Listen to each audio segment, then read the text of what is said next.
5 साल बाद खड़े होंगे हाथी। जो हाथी खड़े हैं वो अब दौड़ लगाएंगे।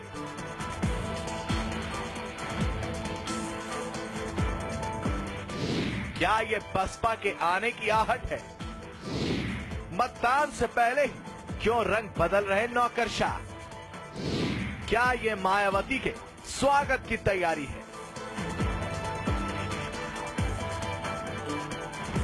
कैलेंडर महीना बदलकर मार्च दिखा रहा है। 2017 का ये वो महीना है जब यूपी में 17वीं विधानसभा की शुरुआत होगी। मार्च का महीना किसका मार्ग प्रशस्त करेगा, ये तो महीने की 11 तारीख तय करेगी। लेकिन राजधानी लखनऊ में घटित हो रहा घटनाक्रम काफी कुछ इशारा कर रहा है। 5 चरण के चुनाव के बाद अफसरशाही का रंग ढंग बदलने लगा है। लखनऊ में मायावती सरकार के बनाए जिन स्मारकों की सुध लेने वाला अखिलेश राज में से कोई नहीं था, अचानक ही उन पार्कों और स्मारकों के दिन लौटने लगे हैं। उनकी साफ सफाई और रंग पुताई का काम शुरू हो गया है। अफसरशाही के इस बदलते चाल ढाल को लेकर यह चर्चा चल निकली है कि कहीं ये बहन जी के आने की आहट तो नहीं।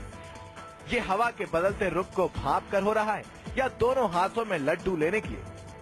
अटकलें और कयास इसलिए कि 2012 में अखिलेश सरकार बनने के बाद से जो स्मारक और पार्क लावारिस थे, आज अधिकारियों की कृपा वहां बरस रही है। आखिर ये हलचल क्या कहती है?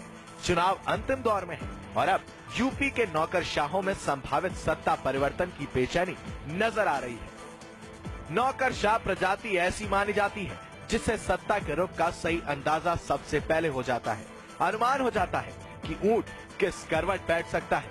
जो भी हो, आईएएस और आईपीएस अपनी गोटियां सेट करने में जुट गए हैं। कहा जा रहा है कि दिल्ली और लखनऊ में यूपी कैडर के कई अधिकारी बसपा से संपर्क साधने में जुटे हुए हैं। इसके साथ ही उन पार्कों और स्मारकों को भी साफ करने और चमकाने में लगे हैं जिनका निर्माण मायावती के शासनकाल में हुआ था और मौजूदा सरकार में उनकी अनदेखी की गई। मायावती सरकार के बनाए कई स्मारकों में करीब 200 गेट लगाए गए थे। इनमें से कई टूटे पड़े थे। एकाएक इनकी भी मरम्मत होनी शुरू हो गई है। करीब 50% गेटों की मरम्मत कर उन्हें दुरुस्त किया जा चुका है। बाकी का काम चल रहा है। 2012 में अखिलेश सरकार बनने के बाद इन पार्कों और स्मारकों की साफ सफाई और मरम्मत पर कोई ध्यान नहीं दिया गया। इन पार्कों और स्मारकों में से कई लखनऊ मेट्रो का दफ्तर बना दिया गया, तो कहीं विमेन पावर लाइन का दफ्तर खोल दिया गया। कहीं फिश पार्लर खुल गए, तो कहीं एक्वेरियम और दूध दही के साथ आइसक्रीम, रसगुल्ला भी बिक रहे हैं। मायावती की ओर से बनवाए गए चौराहों की पहचान मिटाने की नियत से उसका नामकरण 10 नंबर चौराहा यानी विमेन पावर लाइन चौराहा कर दिया गया। यानी मौजूदा सरकार ने बड़ी बारीकी से बसपा और मायावती से रच निकाला।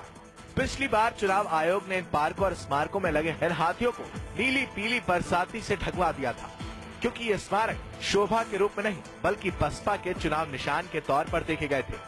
लेकिन इस बार जब अभी चुनाव खत्म भी नहीं हुआ, हाथियों, मायावती और कांशीराम की मूर्तियों की साफ सफाई शुरू करा दी गई है। इतना ही नहीं, यहाँ पानी के लिए 1 करोड़ की प्लम्बरिंग का सामान भी आ चुका है। गेट और प्लम्बरिंग का काम स्मारक समिति की ओर से कराया जा रहा है। इन सभी कामों को 11 मार्च से पहले पूरा करने का लक्ष्य निर्धारित किया गया है। कुछ अफसर ये काम जल्द से जल्द पूरा करने के लिए दबाव बनाए हुए हैं। दरअसल अफसरों में ये डर है कि अगर सत्ता में परिवर्तन होता है तो उन्हें नई सरकार का भोजन न बनना पड़े और इसके सहारे नंबर बढ़ाने का मौका भी नजर आ रहा है। सियासी गलियारों में चर्चा है कि अफसर बहुत होशियारी दिखाते हैं। हो सकता है कि उन्हें लग रहा हो कि बसपा पावर में आ सकती है, इसलिए पहले से ही आगे की तैयारी में जुट गए हों। हालांकि यूपी में मायावती की सरकार आती है कि नहीं, इस सवाल का जवाब तो 11 मार्च को मिलेगा। लेकिन अधिकारियों का स्मारकों के लिए अचानक उमड़ा तर्क ये जरूर बताता है कि अधिकारी कोई चांस नहीं लेना चाहते। यही कारण है 4 साल से बेसुध पड़े स्मारकों का ख्याल उन्हें अचानक से आ गया।